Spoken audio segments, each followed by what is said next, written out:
కాకినాడ జిల్లా తెలుగుదేశం పార్టీ అధ్యక్షులు అలాగే ప్రస్తుతం జ్యోతుల నవీన్ గారు మాట్లాడడం ప్రయత్నం చేద్దాం. సార్ చెప్పండి, ఈరోజు తెలుగుదేశం పార్టీ 44వ అభివృద్ధి దినోత్సవ వేడుకలు ఏ విధంగా నిర్వహించారు? తెలుగుదేశం పార్టీ కార్యకర్తగా తెలుగుదేశం పార్టీ అంటేనే ఒక పండగ వాతావరణం.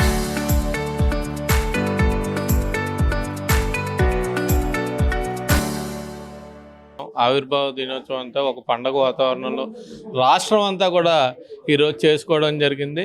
అదేవిధంగా ఇక్కడ కూడా దాంట్లో భాగంగానే కాకినాడ జిల్లా పార్టీ ఆఫీసులోని అందరితోటి చేసుకోవడం జరిగింది. దాంట్లో రాజశేఖర్ గారు కానీ, సానా సతీష్ కానీ, ఇతర ఎమ్మెల్సీలు కానీ అందరూ కూడా పెద్దలు అందరూ పాల్గొన్నారు. దాంట్లో భాగంగా కార్యకర్తలు అందరూ కూడా పాల్గొని చాలా ఉత్సాహంగా పాల్గొనడం జరిగింది.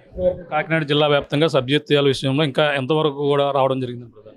సభ్యత్వాలు ఇప్పుడు పని లేదు కదా, 2 సంవత్సరాలకు ఒకసారి వస్తే ఇంకో సంవత్సరం టైం ఉంది. సభ్యత్వాలు టార్గెట్ కన్నా ఎక్కువయ్యాయి. 1,3,7,00,000 రాష్ట్ర వ్యాప్తంగా 1,7,00,000 సభ్యత్వాలు అయ్యాయి. మళ్ళీ ఇంకో సంవత్సరం తర్వాత సభ్యత్వాలు మాట. అంటే కార్యకర్తల కోసం ప్రత్యేక ప్రణాళిక ఈ సందర్భంగా ఏం చేయడం జరుగుతుంది? ఖచ్చితంగా లోకేష్ గారి ఆలోచన ఎంతసేపు కూడా ఎవరైతే కష్టపడి ఉన్నారో వాళ్ళు ఒక టీం తయారు చేసుకుని వాళ్ళందరినీ కూడా బలోపేతం చేసుకునే విధంగా ఆయన ప్రణాళికను రూపొందించుకుంటున్నారు. మీరు చూసినట్టయితే ఎక్కువ శాతం ఒక పక్క ఇండస్ట్రీలు తెచ్చినా, ఇంకో పక్క పెట్టుబడిదారులను తీసుకొచ్చినా ఎక్కువ శాతం మాత్రం పార్టీ మీద, పార్టీ ప్రతిష్ఠితుల మీద ఆయన దృష్టి పెట్టడం జరుగుతుంది. దాంట్లో భాగంగా ఇంకా ప్రణాళికను రూపొందించుకుని ఎవరైతే కష్టపడ్డారో వాళ్ళకి మంచి గుర్తింపు ఇవ్వాలి, పెద్దవారిని తయారు చేయాలి. కింద స్థాయి నుంచి తెలుగుదేశం పార్టీ అంటేనే కింద స్థాయి నుంచి పై స్థాయి వరకు వెళ్ళే పార్టీ ప్రతి ఒక్కరికి కూడా దాన్ని గుర్తింపించి ఆయన తయారు చేసే విధంగా ఆయన ప్రణాళికను రూపొందించుకున్నారు. ఈ కాకినాడ జిల్లా వ్యాప్తంగా అన్ని నియోజకవర్గాల్లో ఏ విధంగా జరిగింది, ఎటువంటి సేవా కార్యక్రమం కూడా ఈ రోజు చెప్పారు? ఖచ్చితంగా ఇది బయటికి లేదు.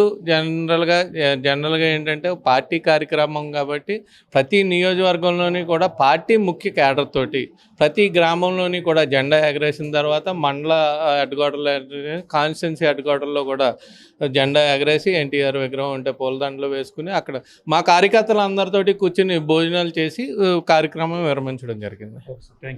ఇది పరిస్థితి ప్రస్తుతం ఈ కాకినాడ జిల్లాలో. అలాగే తెలుగుదేశం పార్టీ 44వ ఆవిర్భావ దినోత్సవ వేడుకలు అయితే ఘనంగా జరిగాయి. అలాగే కాకినాడ జిల్లా వ్యాప్తంగా 7 నియోజకవర్గాల్లో కూడా ప్రతి గ్రామంలోని, ప్రతి పట్టణంలో కూడా జెండా ఆవిష్కరణ చేసి అలాగే కార్యకర్తలను గుర్తించే విధంగా ప్రత్యేక కార్యాచరణ రూపొందించే విధంగా ప్రతి ఒక్క కార్యకర్తను గుర్తించి అలాగే ఈ రోజు అందరితో కూడా కలిసి ఈ రోజు అయితే భారీ ఎత్తున జెండా ఆవిష్కరణలతో పాటు పలు కార్యక్రమాలు కూడా నిర్వహించినటువంటి పరిస్థితి ఉందని కాకినాడ జిల్లా తెలుగుదేశం పార్టీ అధ్యక్షులు ఎవరైతే ఉన్నారో జ్యోతుల నవీన్ గారు చెప్తున్నటువంటి పరిస్థితి ప్రధానంగా ఉందని చెప్పాలి. ఇప్పుడున్న తాజా పరిస్థితి. కెమెరా అనిల్తో ప్రకాష్, RTV, కాకినాడ నుంచి.